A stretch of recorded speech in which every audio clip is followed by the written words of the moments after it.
Cabeza de vaca, su odisea hacia Iguazú, 31 de enero de 1543.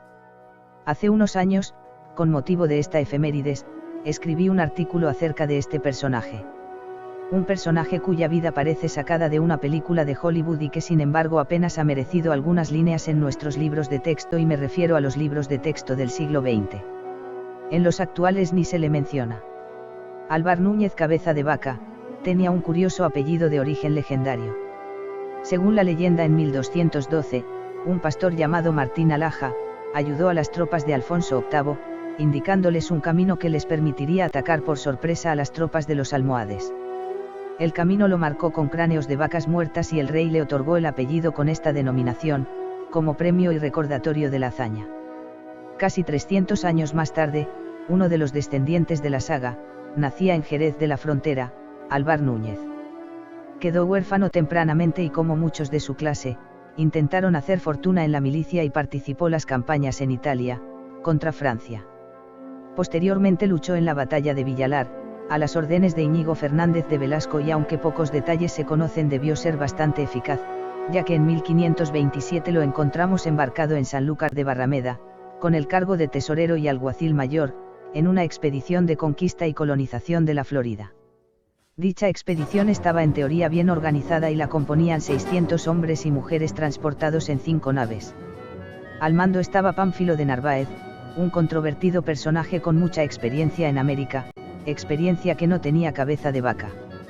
La expedición fue un desastre, acabando muertos todos los integrantes de la misma, salvo un negro esclavo, Cabeza de Vaca, y 2 españoles más, que lograron reunirse en la isla de Galvestán y entonces iniciaron un viaje a pie que les llevó desde ahí hasta el oeste del actual estado de Sinaloa, al noroeste de México.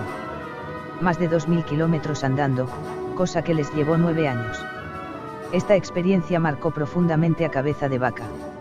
No se recorre semejante distancia en medio de diferentes pueblos, con muy distintas lenguas y culturas, sin aprender algo de los indígenas americanos, saber apreciar su manera de vivir y saber manejar el arte de la negociación con pueblos de cultura muy primitiva. El caso es que cuando volvió a España, todavía le quedaban ganas de nuevas aventuras y consiguió del emperador Carlos V, ser nombrado segundo adelantado, o sea, gobernador interino de la provincia del Río de la Plata. El título podía ser muy rimbombante, pero el hecho es que ni siquiera se conocían bien los límites de dicha provincia. Hoy en día corresponden a los estados de Argentina, Uruguay y Paraguay, y se acababa de recibir a una delegación pidiendo auxilio, porque estaban muriendo de hambre. El caso es que en 1540 salió de Cádiz al frente de 2 naos y una carabela, flota a la que añadió otra durante su parada técnica en las Islas Canarias. En total unos 400 hombres y 46 caballos. Durante el viaje tuvieron diversos percances, que al fin le llevaron a desembarcar muy al norte de su destino definitivo. Concretamente en la isla de San Catalina, hoy situada en el estado brasileño de Santa Caterina y a más de 1200 kilómetros, en línea recta, de su destino final. Nada más descargar todos los hombres y el equipo, empezaron las tareas de reparar las naves, ya que una de ellas hacía agua al extremo de tener que bombear continuamente, y de intentar contactar con los españoles que habían fundado Buenos Aires. El problema no era sencillo, ya que, si habéis leído bien, se encontraban a 1200 kilómetros de la provincia española.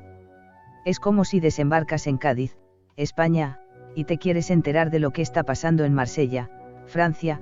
El problema era terriblemente difícil, pero aquellos hombres estaban hechos de una pasta distinta a la actual y no se arredraron ante las dificultades.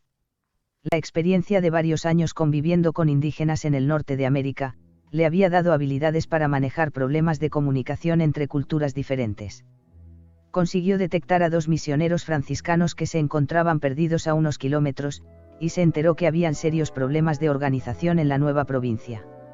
Entretanto envió una carabela hacia Buenos Aires, pero la nave tuvo que retornar sin poder entrar en el estuario que actualmente se llama Río de la Plata.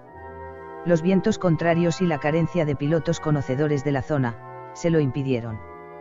Poco después llegaron en un bote descubierto, 8 hombres que huían de la recién creada provincia. Disensiones internas y la muerte del gobernador oficial Pedro de Mendoza, estaban complicando la operación de colonización.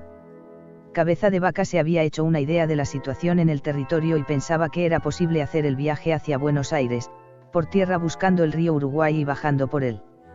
Simultáneamente, enviaría por mar las naves. No se sabrá nunca la razón por la cual Cabeza de Vaca decidió dividir la expedición y dentro de su Estado Mayor se encontró con serios detractores que llegaron posteriormente a denunciarlo ante la corte de Carlos V, pero la jugada le salió bien y ambos grupos lograron finalmente encontrarse, pero en Asunción, no en Buenos Aires. Cabeza de Vaca no se embarcó en el grupo marítimo y dirigió personalmente el terrestre. Puede que su experiencia en América del Norte influyó en la decisión. En todo caso es evidente que sabía cómo manejar los problemas con los indígenas y supo aprovecharse de la ayuda de las tribus pacíficas y también supo cómo premiarlas, así como manejó bien los enfrentamientos contra los belicosos. El caso es que a finales de enero de 1543, tropezó con el río Iguazú. Decidió construir y comprar canoas suficientes para su gente y equipo con la intención de bajar por el río. Pero en este momento los indios guaraníes de la zona le avisaron que otra tribu estaba preparando una celada río abajo. Nuevamente decidió dividir las fuerzas. Embarcó en las canoas una parte de la expedición y otra le siguió a pie. De pronto notó que algo iba mal. La corriente era cada vez más impetuosa y un ruido sordo se escuchaba río abajo. Tal vez hubiera sido más prudente dar un rodeo y evitar el rugido, porque tal era como lo describe. El caso es que con un pequeño destacamento fue a investigar lo que pasaba. Y así fue como el primer europeo, el 31 de enero de 1543, se tropezó con el espectáculo de las cataratas de Iguazú, un conjunto de saltos de agua que recibió en 1984 la mención por la UNESCO de World Heritage Sites. Cabeza de Vaca apenas dio importancia al descubrimiento. Tenía otros problemas que resolver, pero dejó constancia de su descubrimiento. El resto de su odisea ocuparía demasiado espacio en esta humilde reseña. Mejor lo dejamos para otro artículo. Manuel de Francisco Fabre.